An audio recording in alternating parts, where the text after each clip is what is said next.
Season 1, Episode 23 of the Potomac RPG Podcast. War. What is it good for? Everything.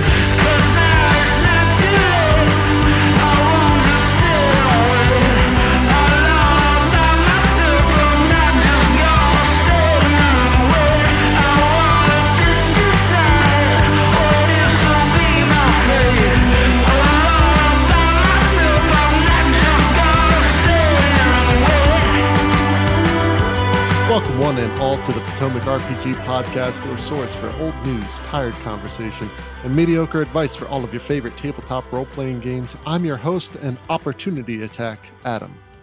I'm your second wind, Matt. And I'm your flurry of blows, Steve.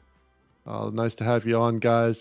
Got a great topic for you today. I love the smell of Fireball in the morning, and for better or worse, there's no denying that combat is a huge part of the tabletop role-playing experience. Now, recent trends have tried to push the hobby in some different directions, which is good, but damn it, sometimes you just want to smash something.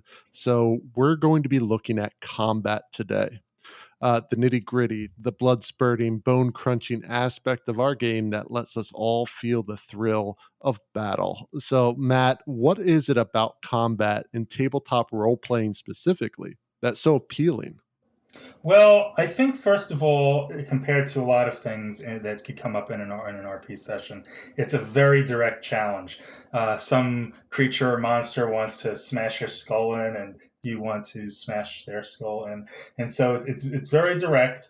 There's a very high, generally, risk versus reward, right? Your characters could die, but you could take awesome treasure. So I think that's part of it. And I think at some level it appeals to the human love of the old ultra-violence. I mean, humans are, there's a part of us that just enjoys that type of thing, especially if we're not being hurt in reality.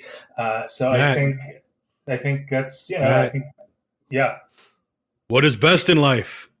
To crush your enemies, see them driven before you, and hear the lamentations of the women. That's why we love combat.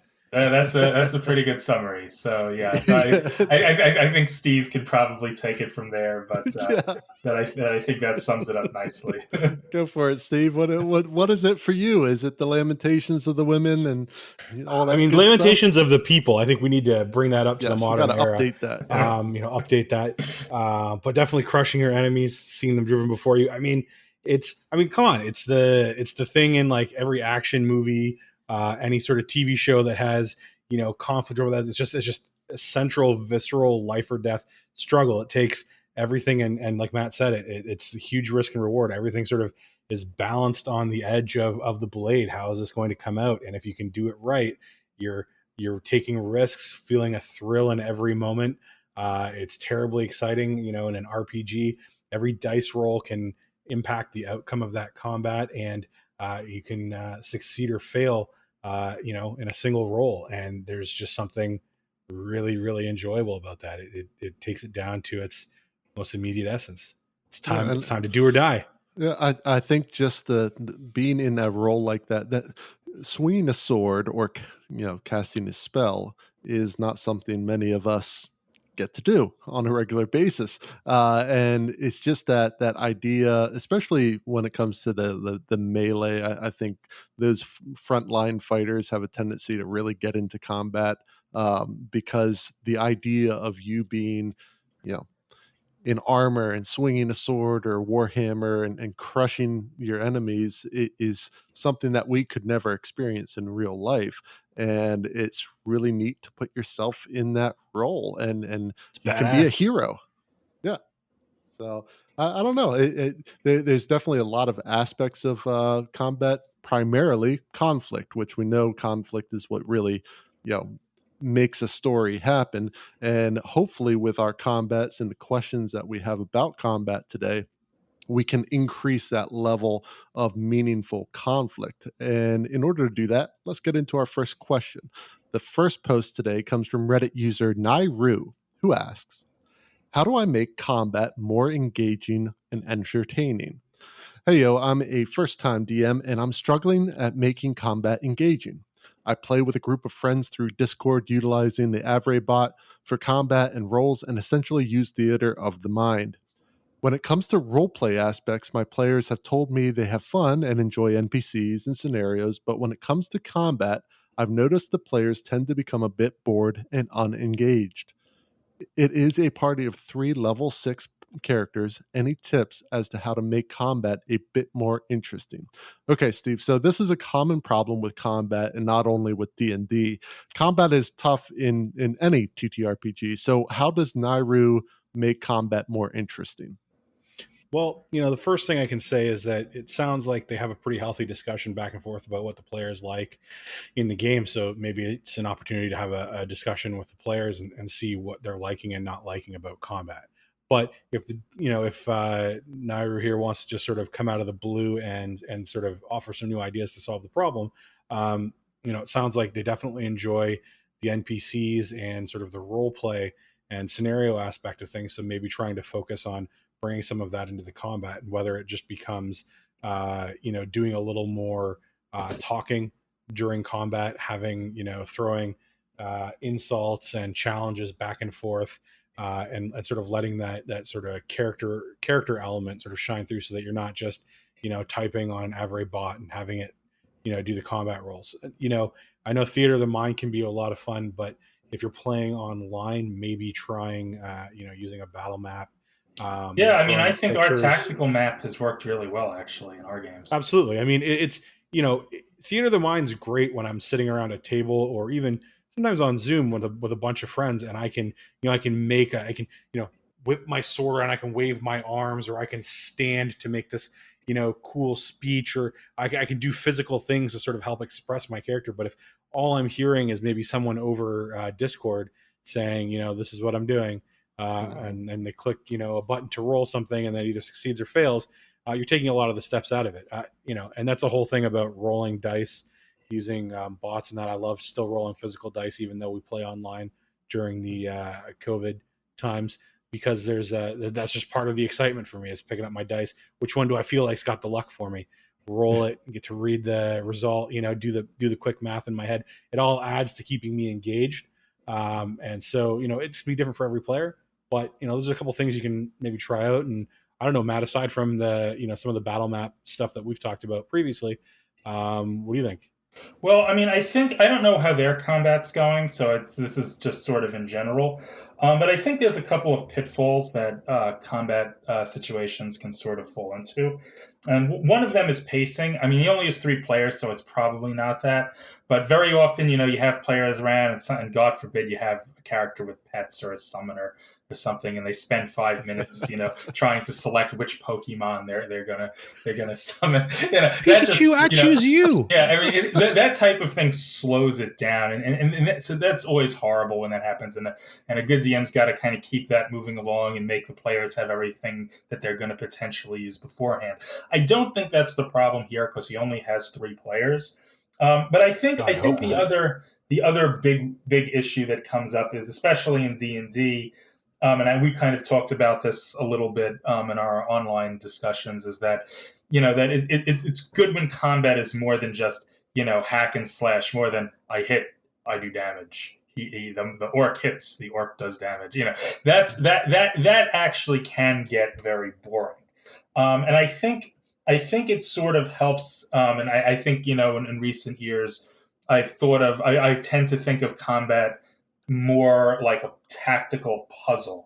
That you have a situation where you don't just run in, hack and do damage, but there's other things to worry about. There's terrain, there's hostages, there's choke points, there's combat maneuvers. D&D doesn't do that particularly well, but the idea is that there's a different way to approach the fight, than just who can hit and do more damage. It's sometimes there's other things at play, and so it makes you think about the fight more. And I think that keeps a fight a lot more engaging for the players than just sort of trading blows back and forth. Oh, yeah, that's just boring. Yeah, it is. And I think that's a key point is having, and this goes beyond D&D. This is your PBTAs, anything that has a combat set up. There's got to be, a purpose to it. There has to be a reason you're fighting. It can't just be like, oh, you're surrounded by rats. Okay, well, why am I surrounded by rats? And what are the rats doing? And why are they here? And what, are they just monsters that are going to kill us, or are they doing something here that if I figure that out, there might be another way around it? So there has to be some kind of purpose behind this encounter. And similar to what Matt said in terms of the difficult terrain and choke points, stuff like that, also adding multiple types of threats into the encounter can really amp up your battles, so they aren't as boring. You know, where it's not just you against the monster, but these other aspects that are going to either make life difficult or put a time constraint on them, something along those lines. And lastly, I think the biggest thing that happens in combat, it has a tendency to go on too long.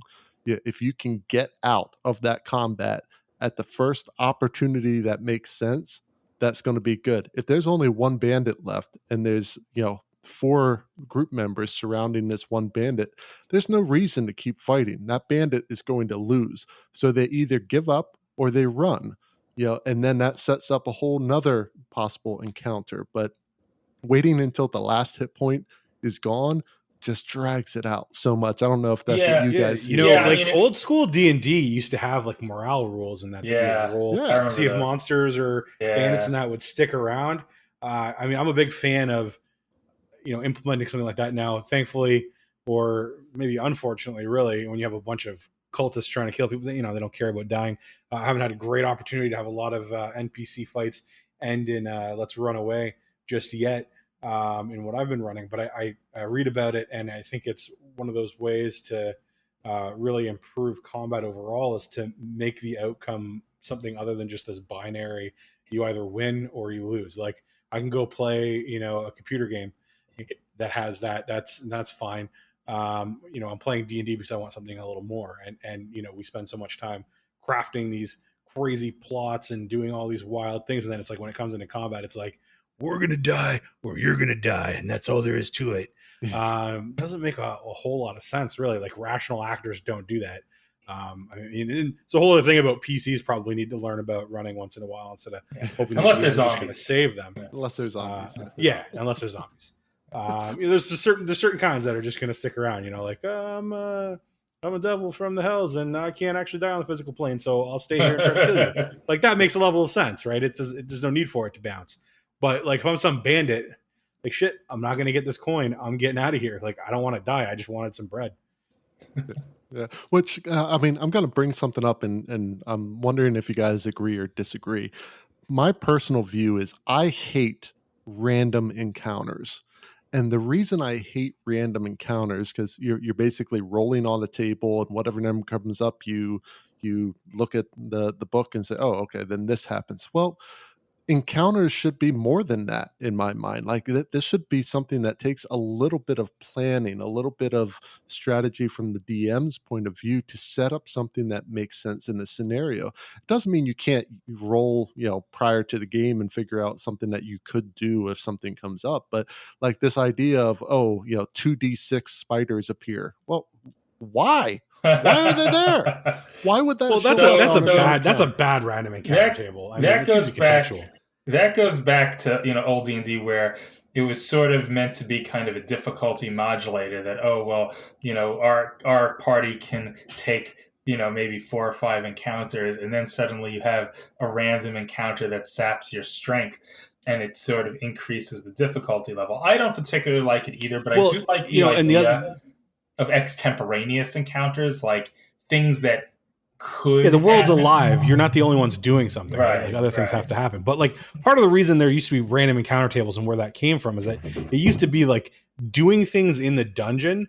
Like there was like almost like a dungeon turn, and it was like you could be checking for traps, casting a spell, doing these sorts of things to sort of help you either prep or recover or put a safeguard up behind you as you're moving through this dungeon. And there's always a chance for random encounters to create a time stressor, because if the players had all the time in the world, they would always check for traps in every square that they go through, right? They would always do all the optimal things, but the more time you took doing those things, the chance for a random encounter increased. And so that's where some of that random encounter stuff happened. Let's camp in the dungeon. Sort of tension. Exactly. You know, like in Pool of Radiance, you do that and then you get like wiped out. But I mean, it's not the most elegant way to do things, but you can see how, you know, we've talked somewhat on the podcast and also offline about this idea of, you know, doing things while we're exploring a dungeon. And it's like, well, do I need to point out that I'm looking for traps? Like, why am I not just always looking for traps? What's the reason not to? And that was one of those attempts to kind of make it so that you didn't want to. I mean, and in a time, I guess, when you didn't really have like computer games to really play back in like the 70s and throughout some parts of the 80s, and that, you know, people probably cared a little less about, well, you know, do beholders and orcs really live in the same caves together with drow? I don't know. And these time and space warping Neogi just showed up. Like, okay, I guess so.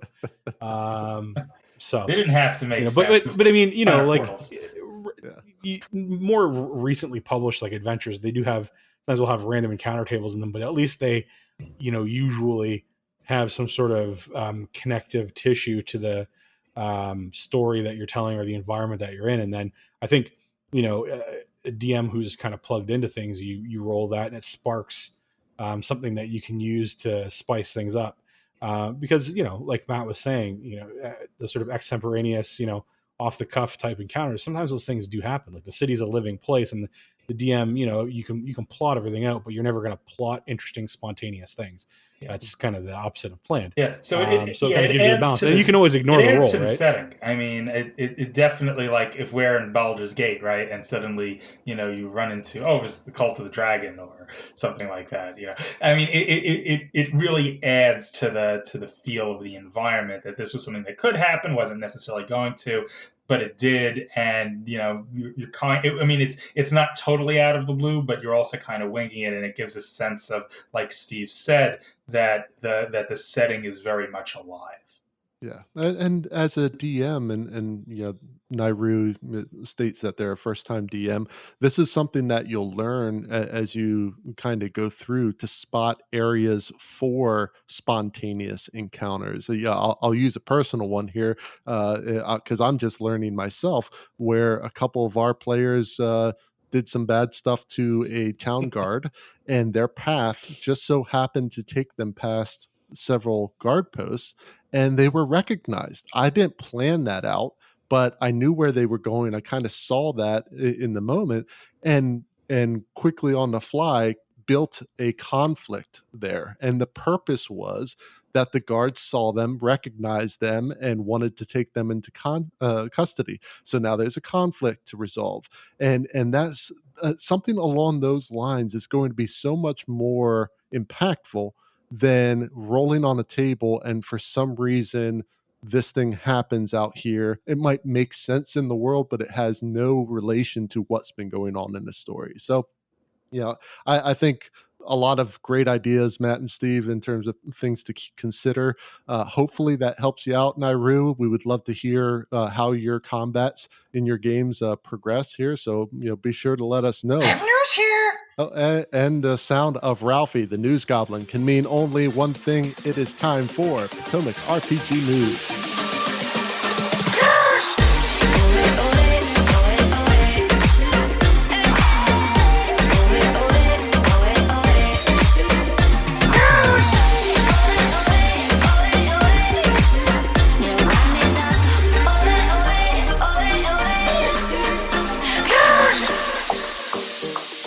So how about a feel-good story to lighten our moods a bit, given the current state of the real world?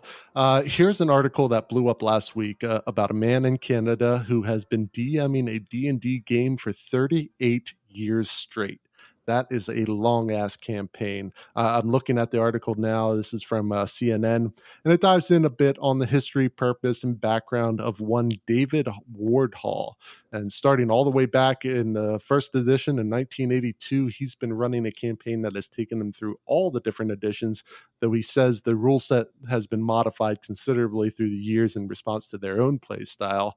I gotta say, that is some serious commitment there. Matt, could you ever imagine playing or running a continuous campaign for 38 years? Well, I certainly couldn't imagine being a DM for 38 years. Yeah. I mean, it's an amazing feat. I remember I saw the story when it surfaced last week, and I was just like, yeah, that's amazing. I mean, it's when you think about the fact that people grow up, they move away, they get married, they have kids, they die. Maintaining a stable group that long is really hard. I mean, I think with the internet now, maybe that's a little easier. But and I could see a large group where people rotate in and out, kind of making it 38 years. But to have one guy do run the game for 38 years, with the same group. I mean, that's just incredible. Yeah, I mean that is the true definition of a forever DM right there. All the other people complaining about we tried 38 years straight of being a DM, and I know in the article it said like they're up to like 60 players. So Matt, I think it's similar to what you said. I have a feeling people kind of pop in and out over time. I mean, I could never see not only DMing a game for that long, but keeping a stable group for that long. Like you said, it sounds so like from the people article, he move away. said one of the biggest things that's been about it is sort of keeping a friends group together. So it sounds like there's some element of consistency of people throughout, though obviously, they've gone from 4 to like 60 people. 60, and, yeah. he's running like 4 sessions. And I wonder if it's kind of like, if you heard of like those West Marches type of games where, they kind of just do one-off adventures of like the people that they can cobble together and stuff like that. I mean, it's really kind of cool. I mean, it's what happens though when you have like like a history professor at the at a university. Oh, that's actually pretty good. Yeah, this guy's a history professor in my hometown, London, Ontario. Oh, really? Exactly. Yeah. So I saw that. I was like, hey, I know that place. I got to move back home and start role playing with this guy. But like, you get a professor like that, and he's a history guy. Like, you got to imagine he's half the fun for him is just like thinking through all this stuff. And he's probably got like that Tolkien style, like books full of lore that no one's ever going to read and everything else. And I mean, but really cool stuff. Yeah, and I saw in the article that he's kind of, the story wise, there's a big history bent to it. So he's kind of combining his love of history as a profession into the game, but still keeping it fantasy based. So I think that's pretty cool. He's probably setting up the one thing about the article as a D&D player, I'm reading through. I'm like, well, no. Tell me about the campaign. I want to know, what kind of campaign is this that runs for 38 years? Like, I get so bored so quick. Like, I couldn't imagine one campaign being that long. And of course, it's CNN, so like they have the broad scope of things taken care of. But I wanted to know the details, and they didn't give me the details. Hold up, though. Where are you coming from that you played so much D&D that you're like, I can't imagine a campaign being interesting for a long time. I get bored so fast. Like, you played 38 years. No, but I mean, years. But you the played campaign you itself played goes for like 38 years. Like, characters in the campaign will grow up, die, and you play their children. Yeah, exactly. Like, how cool is that? If you got enough cool stuff going on and you're invested in the story, I mean, I guess like old school campaigns used to go a long time. Like this idea that like you like run a campaign and you're up to like level 20 and we've been playing for 6 months. Like, that's weird. No, I mean, in second edition, it took a long time to, like, especially once you got to the higher levels, like, it took a long time to reach the next level. And then you had monsters that, took levels. So it took I mean, at the same time, it's like, there's no real need to have a mechanic where we artificially make the game take longer in the modern world. Like, we've kind of bounced beyond that. Like, you want to play high level play high level play. But I'm just saying, it's definitely doable. And I mean, you're an old man, so I get why you're bitter. But like, you haven't played enough D&D to be be that bitter yet. Like, then you start playing like 2 weeks ago. Sufficiently chastised. All right, I take it back. I take it back. Anyway, we're going to step out for a moment. Stay tuned. We're going to be right back after the break.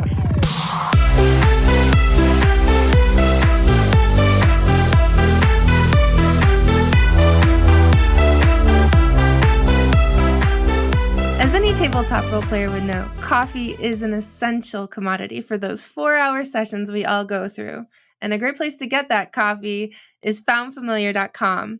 Found Familiar is a couple of people with a passion for coffee creation and D&D, and they've teamed up with favorite artists from all around the world to bring specialty grade coffee that celebrates the creativity sparked by Dungeons & Dragons and other TTRPGs. Use the coupon code Potomac RPG, all one word, at checkout for 10% discount on your purchase. That's at foundfamiliar.com. And with that, let's get back to the show.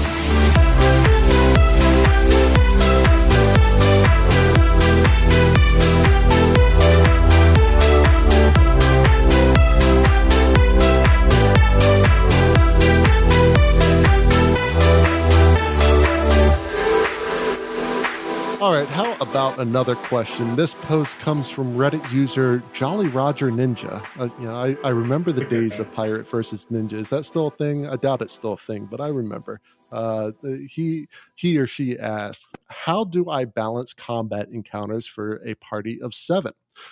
So I'm a first-time DM doing a homebrew campaign. My party is 7 players, most of whom are new to D&D, but a couple are experienced. Some of my combat encounters have been well-balanced, but I'm running into a couple problems. My players' tactics range from very smart to somewhat lackluster from one combat to the next.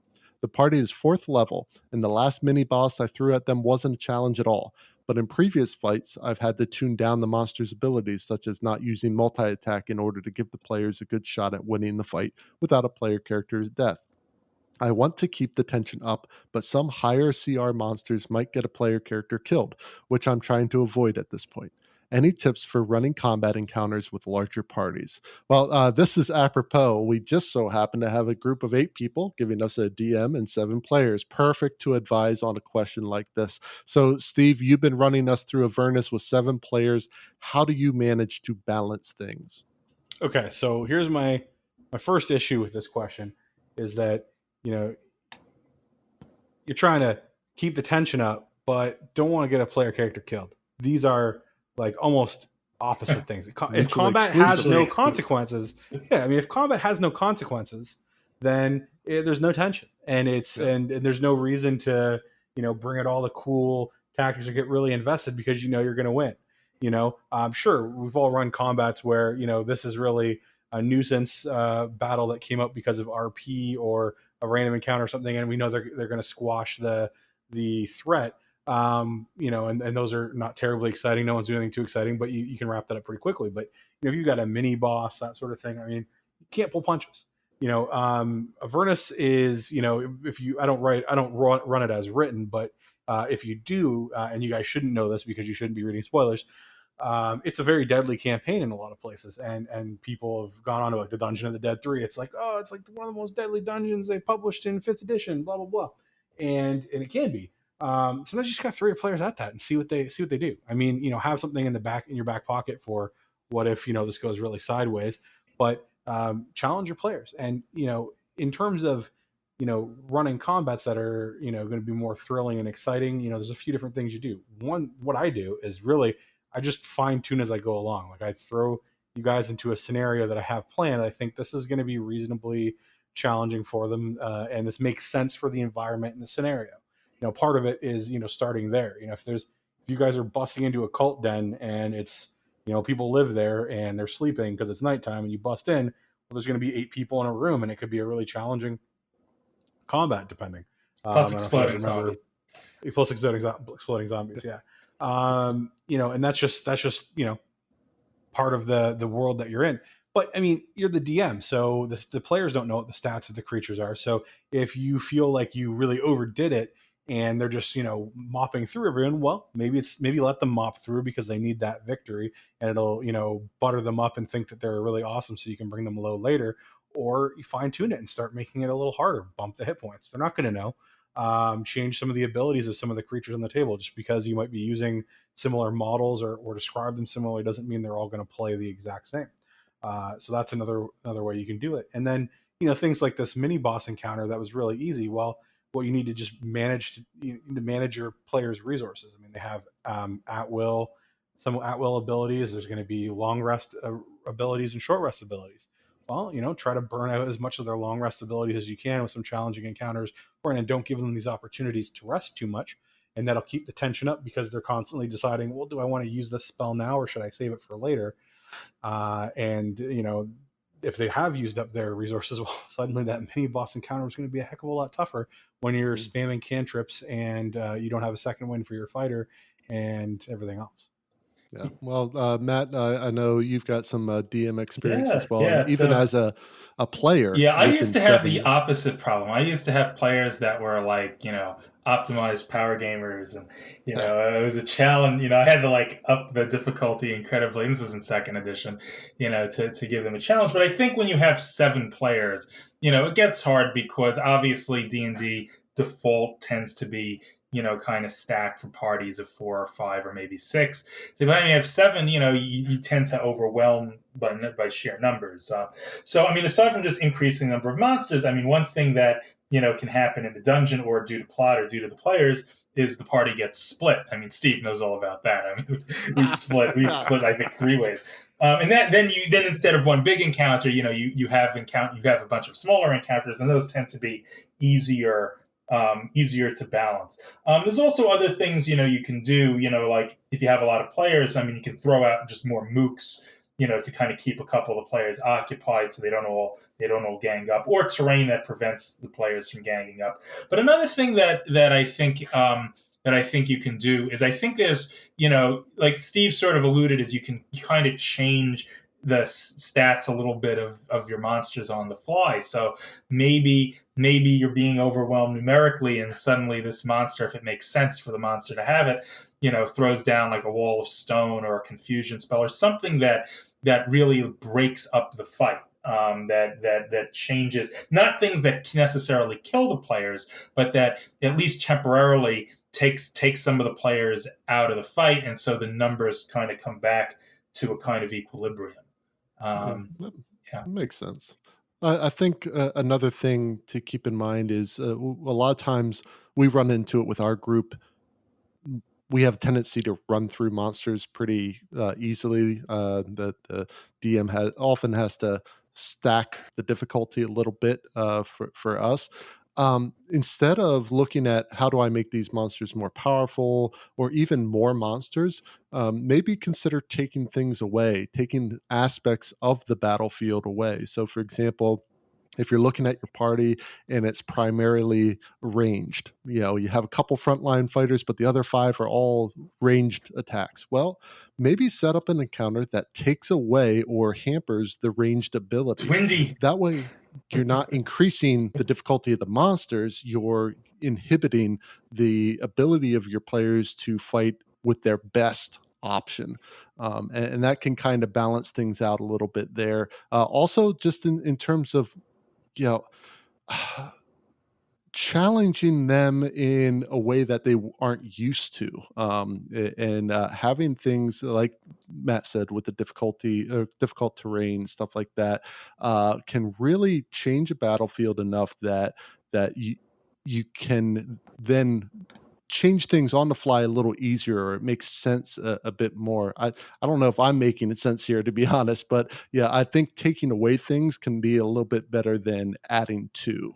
Yeah, I mean, I think that's right. I mean, how often do we fight in the rain, or how often is a character sick, or just some like random complication can certainly shift the difficulty of a fight, and I think Adam's really onto something with that. Well, hopefully for Jolly Roger Ninja, that gives you some ideas of some ways to balance. A party of 7 is definitely difficult to deal with, but it's doable. Splitting the party, taking things away, adding mobs to the attack. A lot of different avenues you can do. Would love to hear how your 7-player campaign is going, and how your combats are going. But for now, let's get into another segment. When it comes to combat, D&D can certainly get bogged down with a lot of rules. But if you know those rules well, you can plow through common hiccups and keep that combat rolling along efficiently. So let's put your combat rule knowledge to the test. Listeners, it's trivia time.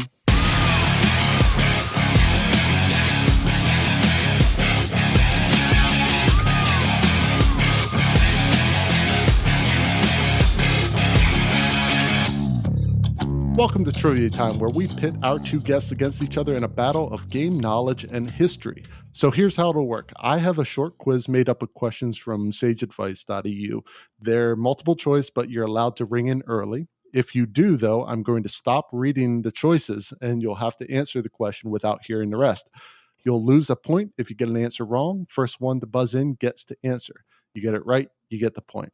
Get it wrong, you lose a point and your opponent gets a chance to steal. And better yet, you can steal without fear of losing a point. You two ready? Yeah. All right, let's get started. All right, question number 1. Does the second benefit of crossbow expert feat, which removes disadvantage from ranged attacks with an enemy within 5 feet, help ranged spell attacks? Steve, I saw you come in first. No. Okay, that is wrong. Matt, would you like to hear the rest of the Yeah, sure. Let's hear the rest of them. A, yes. B, only for bullet ammo enchanted with a spell, flame arrow spell. Or C, no, it's intended for only ranged weapons. Could you read them again? Sure. A, yes. B, only for bullet/ammo enchanted with a spell, such as flame arrows. Or C, no, it's intended for only ranged weapons. I think I'm going to go with B. B is incorrect as well. Cool. The answer is yes. It does affect a ranged spell attack. That was surprising to me as well. This is crossbow expert? Crossbow expert feat, the second one that removes disadvantage from ranged attacks. Learned something today. Yeah. Well, I mean, it's on sage advice, so they could be wrong, but they are sages, so it should be right. Question number 2. Do multiple instances of resistance that affect the same damage type become immunity? A, Matt, I saw you. No, B, no, or whatever the letter is, no. No, okay. No is correct. It's just an absolute no exceptions. So well done there. Matt, you have 1 point. Steve, -1. Question number 3.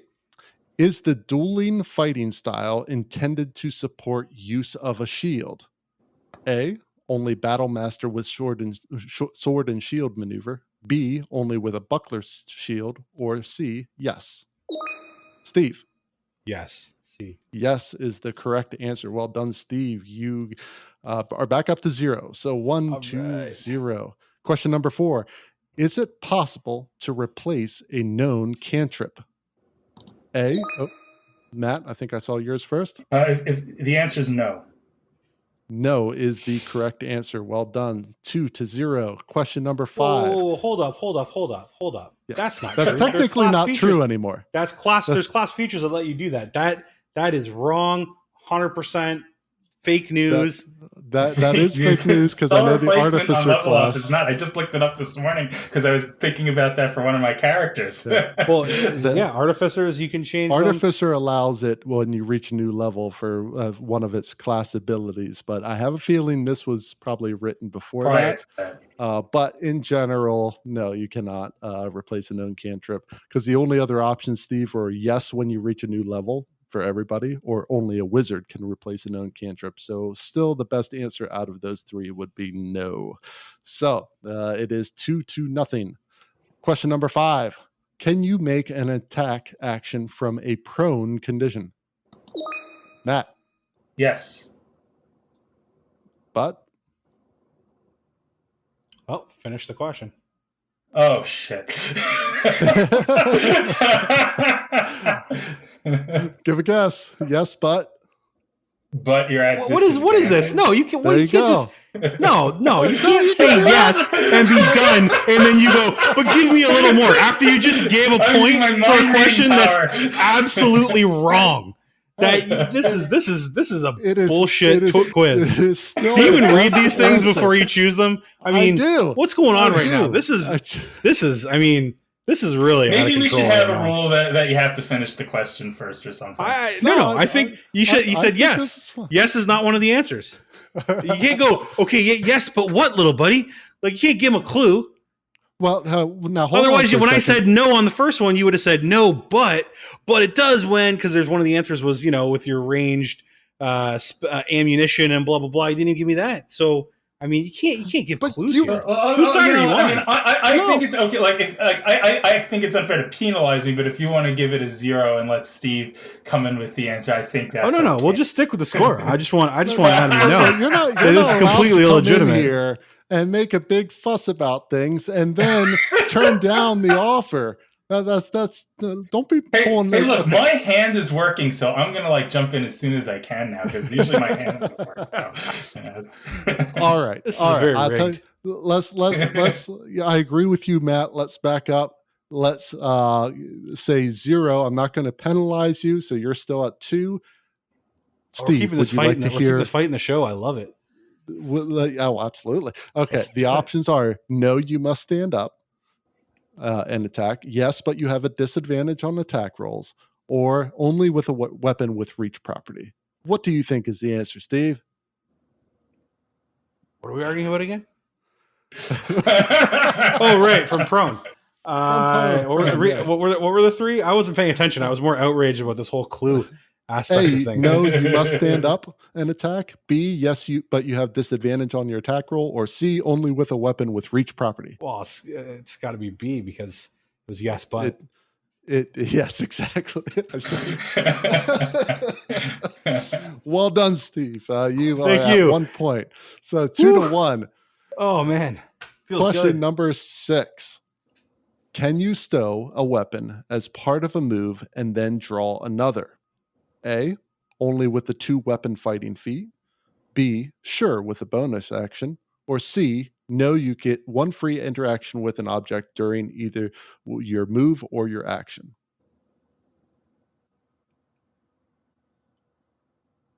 No one's going to ring in on this.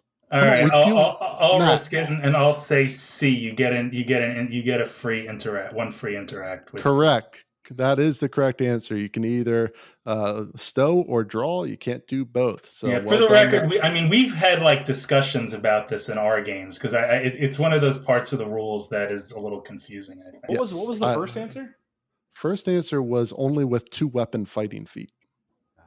Is there even a 2-weapon I fight? think there's something you can do with 2 weapon fighting. I think there's like a way to draw 2 with 2 weapon fighting or something. No, there like might be. that.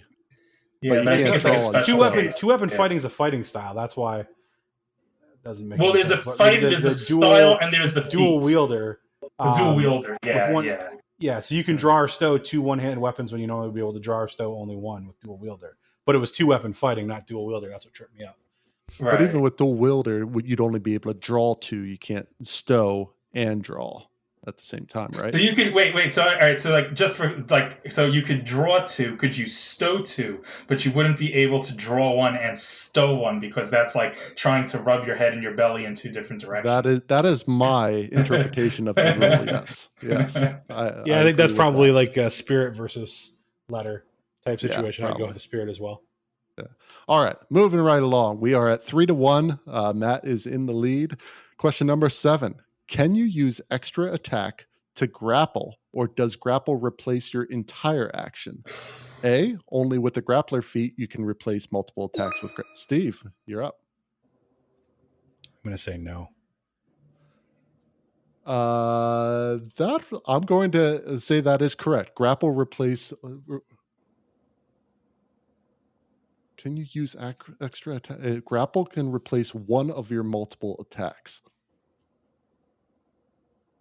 I don't know if that fits it or not. What are the choices? Only with grappler feat can you replace multiple attacks with grapple. Grapple replaces one of your multiple attacks, or grapple is a special action that replaces extra attack action.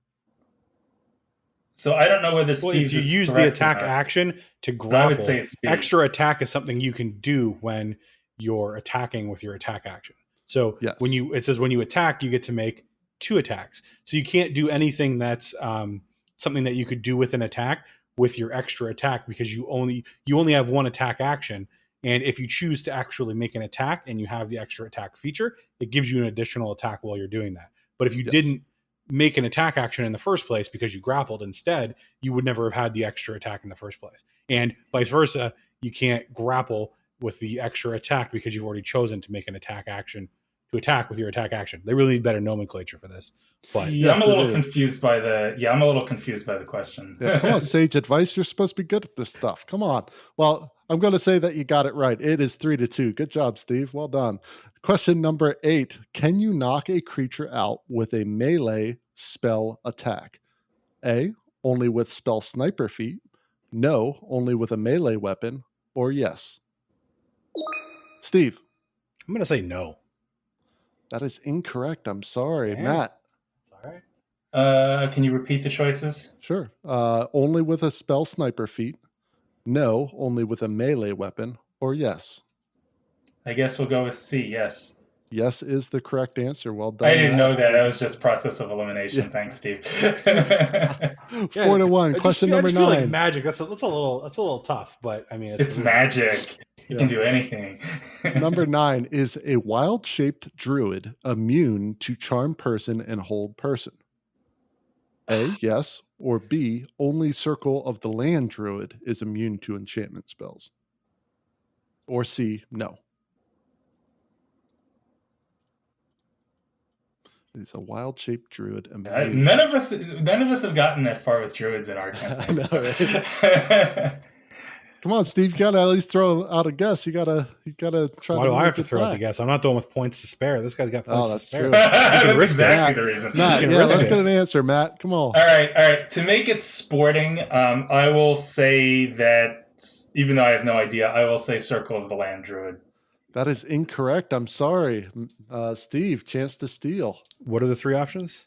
Yes, only Circle of the Land Druid is immune to enchantment spells, or no. So is a wild-shaped druid immune to charm person and hold person? No.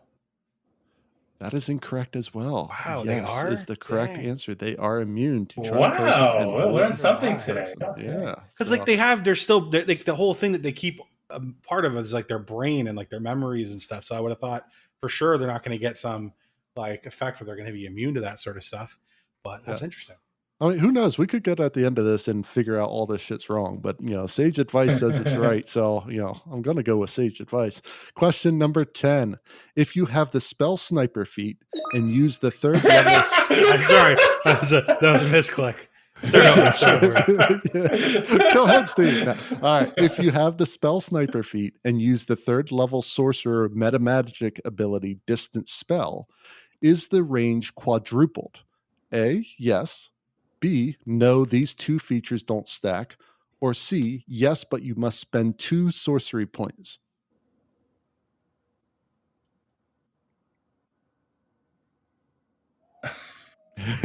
Come on, Matt. I have no idea. What were the choices again? Yes. Let's make this sporting. So is the range quadrupled? Yes.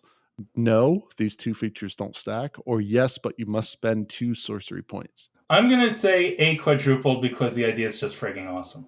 Yes, that is the correct answer. Yeah. It is quadrupled using those 2. So well done, Matt. You end up with a score of 4 to Steve's 1. I expect a letter of protest from Steve in the mail. You'll be hearing from my attorneys. Be hearing from you. But good job, guys. That was an interesting one. I didn't know a lot of those offhand, so I figured it'd be a good one to test you guys on. Someone should build is the warlock sorcerer with the extend spell sniper feat, whatever that incantation or invocation is for warlocks with to give you extra range on your spells. Like 5, like whatever it is like 8 times the distance or something. Yeah, you just like fire it through your familiar like some sort of orbital satellite. You just sort of pew pew pew pew pew. You have like a scrying spell, and then you have that, and it's just It's just like the U.S. Air Force, pew pew pew pew, just going through Faerun, air striking everybody. My goodness, I just never leave the house. I just go ahead out, party, communicate through a sending stone, and just tell me where to drop the artillery, and I got it. Basically, fantasy COVID. Exactly. Question number 3. Our last post of the week. It comes from Reddit user Mirth Drake Frey, who asks, random thoughts about combat in RPGs. Is combat in TTRPGs a young man's game? When I first started playing a long time ago, I was all about the THAC0 and fireballs and death magic. The older I got, the less interesting the combat got to me to the point where I hate setting through it now. Does this happen to everyone? All right, Matt. So for all the grognards out there, is this true? Do we lose that thirst for blood as we get older? No, well, maybe a little. I'll admit, like as a teenager, you're kind of more into hurting things and breaking people because it's a power trip. But just because, so for the record, I'm 40, and I still enjoy combat. I would say I enjoy it maybe a bit differently than I did as a teenager. I think I would say for me, it's turned from a power trip, although I still like that occasionally, to more of a sort of tactical puzzle, as I've kind of alluded to earlier. I think it's kind of now, I think of it, it's like, okay, here's this scenario. How do we solve this, what might be an otherwise intractable fight? And I think the pleasure I get is more from overcoming the obstacle, than just, steamrolling it. So I think that's pretty good. But now, now that we're older, we think about other things like, what do you do about all the orphan goblin children? Yeah, absolutely. Well, Steve, how about you? As you're getting older, are you losing your edge when it comes to combat? I don't necessarily think so. I think it just really comes down to the type of character that I'm trying to portray. I'm thinking of, Radamanthus. That dude, loved him some combat. And so I could role play in it. I could find things that made it exciting and interesting for me and that kept it relevant. It's probably not the same as it was when I was playing, 12 years old in my buddy's basement, really excited because I got to cast a fireball and blow a bunch of people up or whatever. So it's, a little more nuanced, aging like a fine wine, so to speak. But it's still plenty exciting. But there's also the acknowledgement that there's room for a lot of other interesting things at the table, and it's not going to kill me if we go through a session and we don't actually have any combat. And it also doesn't bother me if we do have a bunch. It's about sort of having a balance. Yeah, and I think two things. Not only like as we get older, we're exposed to more, and we're looking for the deeper meaning of things. Similar to what we said before, that the combat has to have a purpose. If it lacks purpose, you don't get into it as much. But also the progression of the culture and the hobby that has taken us from. I don't think Gygax was exactly a young man whenever he made D&D, right? He wasn't some teenager, was he? No, I need to look this up, but he wasn't a kid. It came from a combat game, right? They were playing a medieval combat simulation game called Chainmail. Yeah, it was wargaming originally. One thing that I was thinking about when you were talking about this, though, I wonder what you guys think, is that, we tend to think like, oh yeah, young people, they just love, blowing things up, whatever, combat. But what if it's the fact that, when you're all young playing tabletop role-playing games, it's very unlikely that any of you are actually all that good at the other stuff, and combat has really clear rules. If you can understand it, you can figure out how it all works, and you don't need someone to be like a great storyteller or a great role player or great at descriptions for you to play out that part of the game and get satisfaction from it. Whereas typically as you get older, you probably get better at doing, the characterization, the deeper plots, intrigue, you have some life experience, so you care about different things, obviously, but I think you're just better at doing some of that other stuff that isn't inherently built into the mechanics. Yeah, well, it basically it moves from this extrinsic reward to intrinsic reward when it comes to our play styles. For early on, it was all about the loot. You killed monsters and you got loot, and that was great. It was that very materialistic, extrinsic, positive enforcement. Whereas now, as we get older, we're looking for that deeper meaning, that intrinsic reward of morality and emotional bonds and things like that really kind of have more of an impact on us mentally, rather than these material things. Like even now, getting a magic item, maybe I'm just old. It just doesn't really do a whole lot for me. It's an extra stat in my character sheet. That's it. But like Matt said, saving the orphan goblins, that I didn't means say something. save them. I just said, Okay, what do do something about with the them. orphan goblins? Do something with them. So, but that Well, seems to hopefully have you a save them. Like, what are you bigger guys effect. doing with these goblin orphans? Oh, But you God. think about it. Like, we never, like, as a teenager, you never stop to think about Yeah. the consequences of mowing down all these monsters. It's like, oh, you're leaving the Right. Like the difference is like, what is the story, right? Just getting a +1 sword of flame.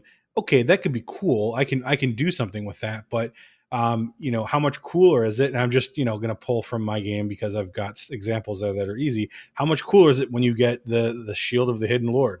And there's all kinds of story, and you're pinging me on Slack about things that it's inspiring you to think about and want to maybe do with your character. It's just in the same way that the problem of the orphan goblins and what you do with them creates story. So yeah, I mean, items, even combat, if all it is just that, limited thing, it's a combat, it's a skill check, it's a magic item. It's not that exciting. But if you can take the same thing and attach story to it, and suddenly I think that makes it way more interesting. I think you can go a lot further with that sort of stuff. Yeah. So for Mirth Drake Frey, I think the answer from all of us is, it's not that we don't like combat. We just want our combat to be better. That's the joy of getting older, is you've seen a lot and you know what's good for you when it comes to a combat scenario. So it's about either creating your own or having a DM that creates a combat that means something to you, that has that purpose, that has that story that we're all looking for. So, great answers there, Matt and Steve. Really appreciate it. That is going to do it for us this week. Remember, if you want to send in your questions or anything you find on the internet, you can send them to questions@potomacripg.com. If you'd like to support the Potomac RPG Podcast, you can find us on coffee.com/Potomac RPG. And lastly, you can follow us at Potomac RPG, all one word, on Twitter, Instagram, and YouTube. Thanks for being on the show today, Matt and Steve. Thank you to the rest of the Potomac RPG crew, and of course, all of our wonderful listeners out there. So for the Potomac RPG Podcast, I'm Adam. I'm Matt. And I'm Steve. Till next time, keep those dice rolling, keep those stories coming, and Never stop fighting!